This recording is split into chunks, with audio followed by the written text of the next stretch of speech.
चक्कर मूंखे ईंदो आहे पोइ जेका चवंदी आहे मरी वई मजबूर थी पोइ मां वरितो आहे वारनि खां सखर डिस्ट्रिक्ट जेल भरिसां औरत खे वारनि खां गेले हेठि लाइ तशदुद कंदड़ शख़्स जी सुञाणप शमीर शेख तौरु थी आहे, जंहिंखे पुलिस गिरफ़्तार करे वरितो आहे, जॾहिं त तशदुद जो निशानो बणियल औरत जी सुञाणप काइमा शेख तौरु थी आहे, जेका शमीर जी घरवारी आहे।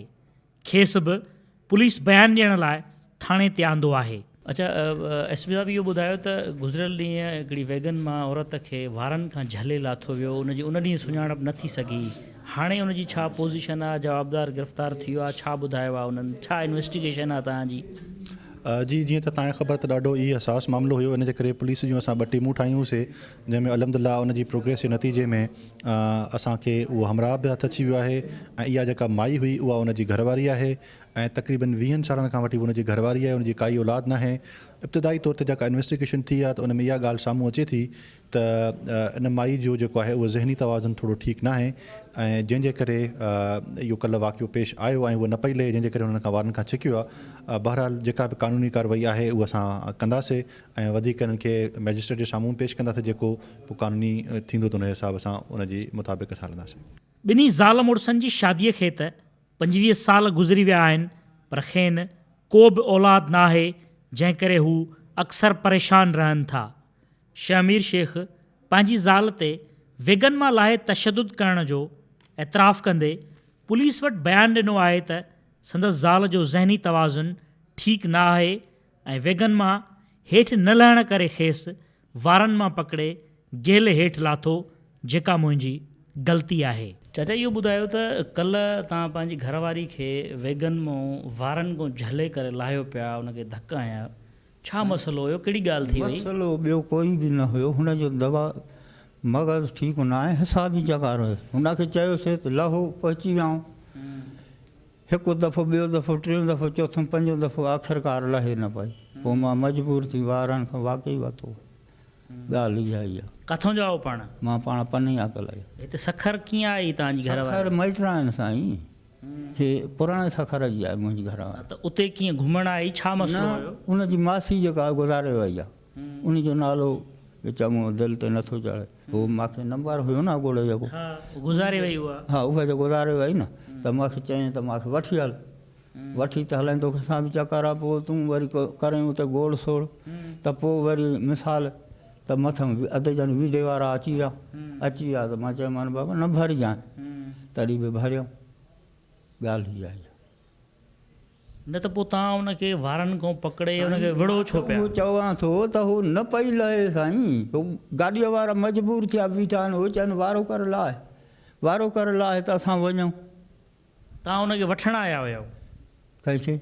तव्हां पनुआ हुयो मांसि इतां हेॾां वठी करे इतां मां जो लहो त हाणे पुराणे सखर पुॻा आहियूं। तव्हां वेगन में ॿई गॾु सवार हुयो? वरी ॿियो चाचा, तव्हां वेगन में ॿई गॾु वेठा हुयो? अची करे वेठी होॾां लाहे आयो मां स्कूटर ते। तव्हां वेगन में ॿई गॾु वेठा हुयो? हा, गॾु गॾु। ठीकु आहे। तव्हां वेगन में लही बीठो, हुनखे लाहियो? लाहियूं पिया, हूअ लहे न पई, ज़िद कए। छो ज़िद करे पई?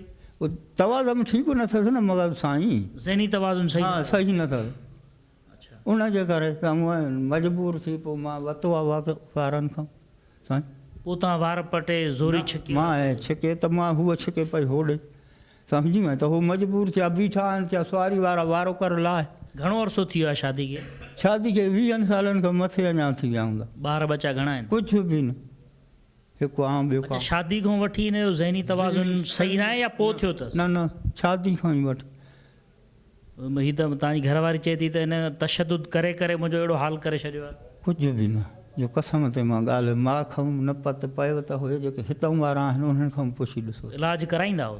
इलाज साईं हिसाब जो चकार आहे न, हिसाब जो इलाज ई न आहे पढ़ण खां सवाइ। क़ुरान जी पढ़ाई किथां पढ़ाई कराईंदा हुओ? उते सैयद आहे पनिया कयल जो। चाचा, इलाज त आहे न, ज़हनी तवाज़ुन सही न लॻंदो आहे हिसाब खे इलाज, मां कूड़ो नथो हणां इन में। क़ुरान शरीफ़ जंहिंजो क़ुरान ते अमल हुजे, ईअं न अमल न हूंदुसि त पोइ पढ़ियो त घणो कढे बि त सही। करण जी माना छा आहे? अमल। पोइ हाणे छा थींदो? हाणे तव्हां बि थाणे ते अची विया आहियो? असां त अची विया आहियूं थाणे ते। ॿियो हाणे मां सच थो ॻाल्हि। हाणे त तव्हांखे पुलिस ज़ाहिर जेल मोकिलींदी। साईं जेल मोकिले जाॾे मोकिले उन्हनि जी मर्ज़ी सां। शहमीर जूं ज़ाल मुतलिक़ कयल ॻाल्हियूं केतिरियूं दुरुस्त आहिनि उन जी हक़ीक़त जी ख़बर त पुलिस जी जांच ऐं औरत जे तिबी मुआइने बैदि पवंदी, पर केटीन न्यूज़ सां ॻाल्हाइनि वक़्तु कुझु अंदाज़ो थी रहियो हो त औरत क़ाइमा शेख कुझु अरसे खां ज़हनी बीमारीअ जे वर चढ़ियल आहे। चरीअ सां यार वरू ख़्याल सां ख़्याल सां ख़्याल सां ख़्याल सां। छा नालो अमन तुंहिंजो? रो काथे अब तूं मां तुंहिंजो पाड़ेसिरी पने जो। कल्ह छा थियो हुयो? तव्हांखे केरु वठणु आयो कल्ह वेगन मां?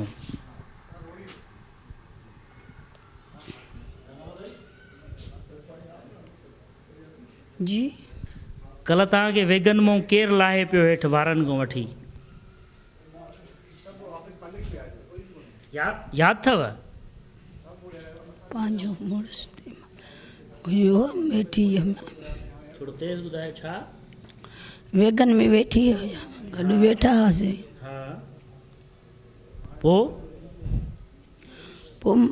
चई त लह मुंहिंजे मथे खे चकर थोरो आयो। ठीकु। पोइ मूंखे चकर हुयो त अबा जंहिंमहिल मूंखे चाल मां चयो बसि त कर, हे त वठि हे त वठि। हिन चयो त हलो अबा, मां वरी हीअं करे लटा हीअं वेड़ी करे रखिया।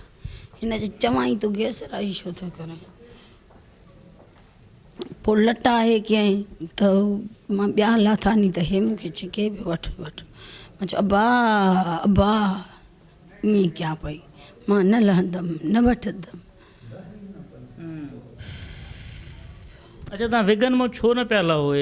चकर अची वियो ईअं जाम चकर मूंखे ईंदो आहे। पोइ जेका चवंदी आहे मरी वई आहे, हा बसि इहा ई भवानी ईंदी आहे। ईअं चवंदी आहे गाॾी वञे थी ईअं ईअं ईअं ईअं आसमान ते थी वञे, हेठि थी लहे। पोइ वठी बसि पोइ चवंदमि त बसि आहियां ई न। इहा ई ॻाल्हि आहे। इहो केतिरे वक़्त खां वठी तकलीफ़ आई आहे? इहा बसि दिमाग़ जी जंहिंमहिल अचे थी, कमज़ोरी तंहिंमहिल थिए थी। औरत क़ाइमा शेख ते मुड़ुस पारां कयल तशदुद बैदि पुलिस त संदसि मुड़ुस खे गिरफ़्तार करे वरितो आहे ऐं क़ानूनी कार्रवाई बि हली रही आहे, पर हिन वाक़े बैदि हुकूमती सतह ते जन शख़्सियतुनि नोटिस वरिता। उन्हनि ते हाणे इहो बि फ़र्ज़ु आयद थिए थो त हू हिन औरत जो इलाज जो बंदोबस्तु बि कनि त जीअं ज़हनी दबाव जो शिकार हीअ औरत बहितर थी पंहिंजी पीरीअ वारी ज़िंदगी ठीक तरह सां गुज़ारे सघे। कैमरामैन सईद भयो सां गॾु जान मोहम्मद महर, KTN न्यूज़, सखर।